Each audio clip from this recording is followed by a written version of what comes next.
ہمارے ذہن میں اکثر یہ بات آتی ہے کہ ایک ہی ملک میں، ایک ہی معاشرے میں ایک جیسے حالات کے ہوتے ہوئے ہم دو طرح کے انسان دیکھتے ہیں. کچھ لوگ بہت آگے نکل جاتے ہیں، ہمارے ساتھ ہوتے ہیں، اور کچھ لوگ وہیں کے وہیں کھڑے رہ جاتے ہیں. جبکہ حالات، بجلی، پانی، گیس، مہنگائی، بے روزگاری، قانون کی کمزوری وغیرہ وغیرہ سب مسائل دونوں کے لیے ایک جیسے ہوتے ہیں. مگر جو لوگ پیچھے رہ جاتے ہیں نا، ان کے منہ سے آپ ہمیشہ ایک ہی بات سنیں گے، بھائی حالات خراب ہیں، ریاست کام نہیں کر رہی ہے، قانون نہیں ہے، معیشت بیٹھ چکی ہے، مواقع نہیں ملتے ہیں، ہم غریب ہیں، ہم ان پڑھ ہیں، ہم کیا کر سکتے ہیں. اور وہ سارا دن حالات کو کوستے رہتے ہیں. جبکہ اسی معاشرے میں ایک دوسرا مائنڈ سیٹ بھی ہے جو یہ کہتا ہے کہ مجھے اسٹیٹ سے کوئی لینا دینا نہیں ہے، مجھے کوئی غرض نہیں ہے کہ سسٹم خراب ہے نہیں ہے، مجھے بس اپنا کام کرنا ہے، مجھے فوکس رکھنا ہے، مجھے اپنے حصے کی ذمہ داری نبھانی ہے، اٹھانی ہے. اور آپ حیران ہوں گے کہ یہی لوگ انہی حالات میں سے راستہ نکال کر آگے بڑھ جاتے ہیں، سیکھ لیتے ہیں، کما لیتے ہیں اور کامیاب بھی ہو جاتے ہیں.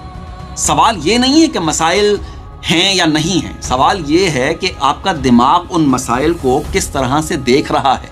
اور یہی وہ جگہ ہے جہاں پر سائنس آ جاتی ہے. نیورو سائنس اگر آپ پڑھیں نا تو وہ ہمیں یہ بتاتی ہے کہ ہمارا یہ جو دماغ ہے، یہ بہت سارے سسٹم نا اس دماغ میں ایک ساتھ کام کر رہے ہوتے ہیں. کوئی سانس کو کنٹرول کر رہا ہوتا ہے، کچھ یادداشت کو، کچھ جذبات کو کنٹرول کر رہا ہوتا ہے.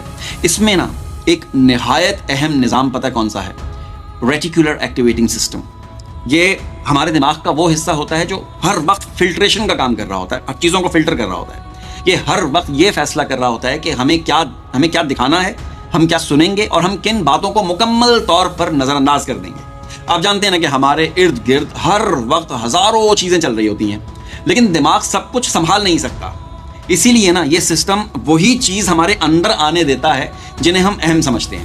اب میں آپ کو مثال دیتا ہوں. دیکھیں، فرض کریں کہ آپ ایک نیا موبائل لینے کے بارے میں سوچتے ہیں تو اچانک ہی آپ کے سامنے ہر جگہ پر وہی موبائل نظر آنے لگتا ہے، حالانکہ موبائل تو پہلے سے موجود تھا. فرق صرف یہ ہے کہ اب آپ کے دماغ نے نا موبائل کو اہم مان لیا ہے. آپ کو لگ رہا ہے کہ یہ الگوریتم ہے، انٹرنیٹ ہے، موبائل ہے. نہیں. اسی طرح سے اگر انسان خود کو یہ پیغام دیتا رہتا ہے نا کہ میں تو بس اتنا ہی کر سکتا ہوں، میں تو کمزور ہوں، حالات ہیں، میری حد یہ ہے، ان حالات میں بھلا کون کچھ کر سکتا ہے، خاندان والے ہم سے جلتے ہیں، ٹانگیں کھینچتے ہیں وغیرہ وغیرہ. تو ریٹیکولر ایکٹیویٹنگ سسٹم نا بڑی سوچ، بڑے مواقع اور نئے راستوں کو خاموشی کے ساتھ آپ کے سامنے سے فلٹر کر کے غائب کر دے گا. اور اگر انسان یہ طے کر لیتا ہے کہ مجھے آگے بڑھنا ہے، مجھے بہتر بننا ہے، مجھے سیٹلڈ ہونا ہے، مجھے اسٹیٹ سے کوئی لینا دینا نہیں ہے، مجھے یہ فیملی پالیٹکس کا حصہ بالکل بھی نہیں بننا ہے، تو یہی سسٹم آپ کو مواقع دکھانا شروع کر دیتا ہے. جو مواقع پہلے سے موجود ہوتے ہیں مگر آپ انہیں دیکھ نہیں پا رہے ہوتے. دیکھیں، بات نا سادہ سی ہے. یہ جو ریٹیکولر ایکٹیویٹنگ سسٹم ہے نا، یہ دنیا نہیں بدلتا ہے، یہ آپ کی نظر بدل دیتا ہے، آپ کا زاویہ نظر بدل دیتا ہے.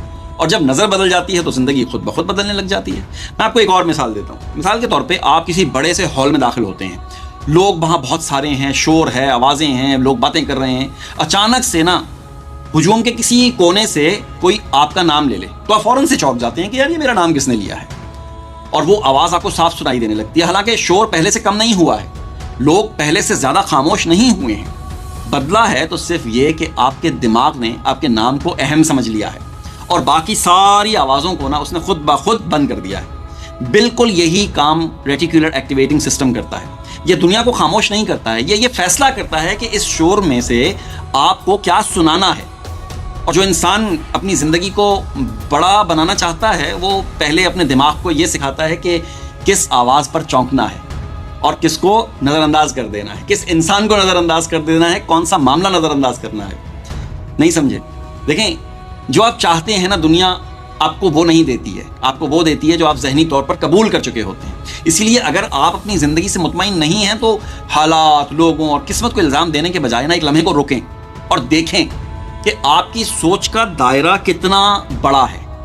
کیونکہ سوچ بدلے بغیر آپ راستہ تو نہیں بدل سکتے ہیں، اور دماغ تیار ہو جائے تو پھر زندگی خود مواقع دکھانا شروع کر دیتی ہے.